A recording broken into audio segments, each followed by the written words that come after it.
Business news. The Minister of Power, Mr. Adebayo Adelabu, says the federal government is to set up a committee to resolve power blackouts in some parts of the country. Minister said this in a statement posted on his official X account after a meeting with electricity distribution and generation companies in Abuja. He said that resolving the issue of gas supply was top priority in the Ministry of Power's agenda.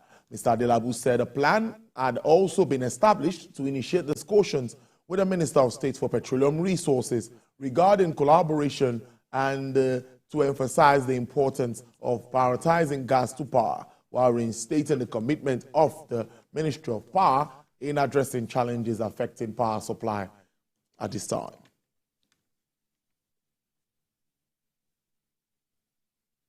The need for dialogue and collaboration between the government and the citizens to improve governance and service delivery in Nigeria from the discussion on reforming governance to enhance social accountability and cultivating people's power by budget. The event gathered policymakers and citizens as they agree that the distrust and mistrust between the government and its people must be fixed quickly to save the nation. Habib Alawal reports. Over the years, sustainable governance in Nigeria has been threatened by clientelism and the capture of state apparatus by a few. These few are accused of using public office for private gain.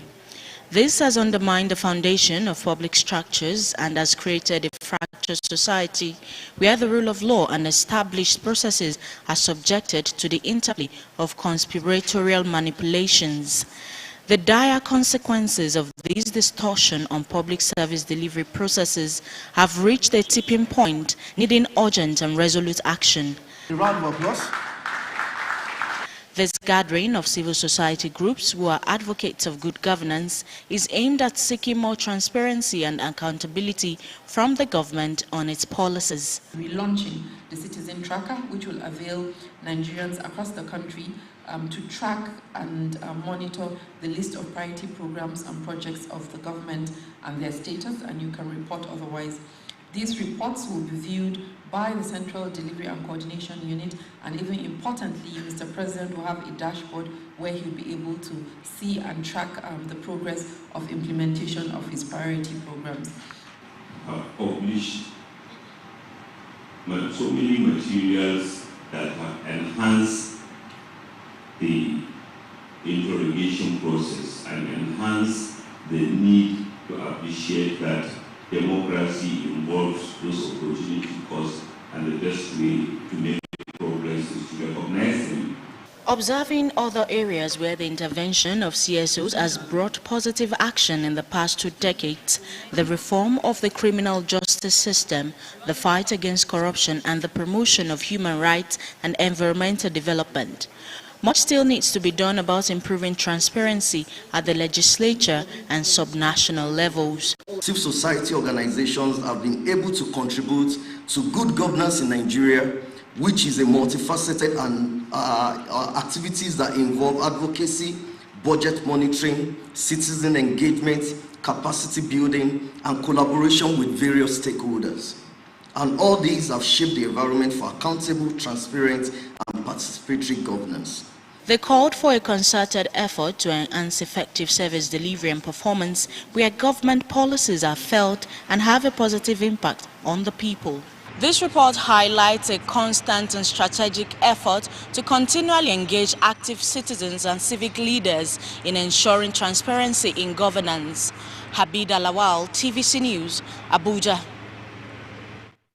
African Trade and Investment Summit held in Lagos this week to reawaken consciousness in continental trades, investments and innovations under the African Continental Free Trade Agreement of the African Union. Effiong Ekop covered the investment summit. Business Day pulled investors and trade specialists across Africa for an investment summit in Lagos, pushing to expand the frontiers of continental investments and development.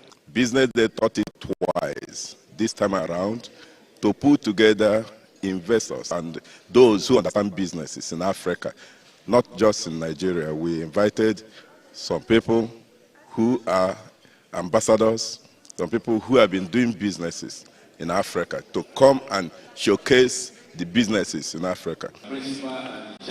With reimagining economic growth in Africa as the theme of the summit, participants examined possibilities of accessing free movements of talent, capital, and industrial innovations using available windows in the African Continental Free Trade Agreement.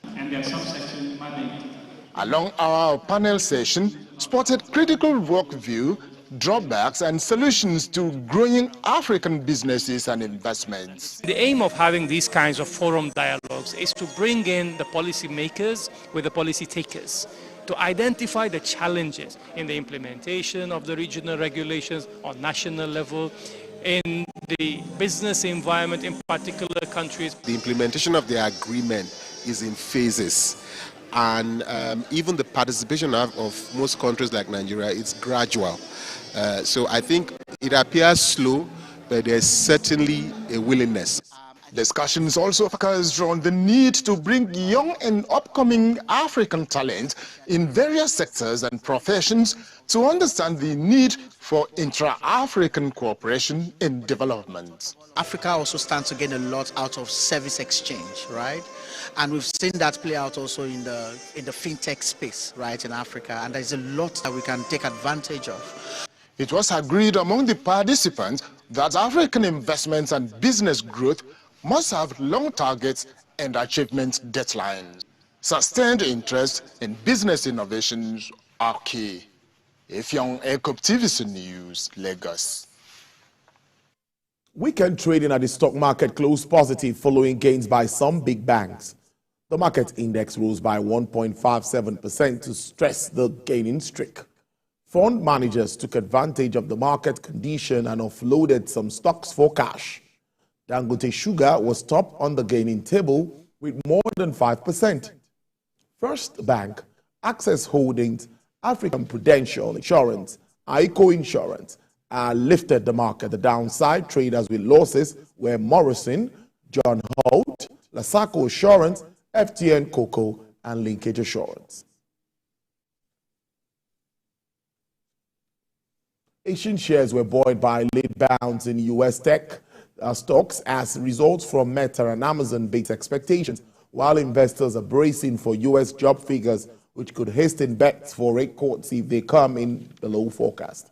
Both quarterly results from Meta platforms and Amazon impressed investors, with their shares surging 15% and 7% in after-hours trading, respectively, adding a combined $280 billion in stock market value.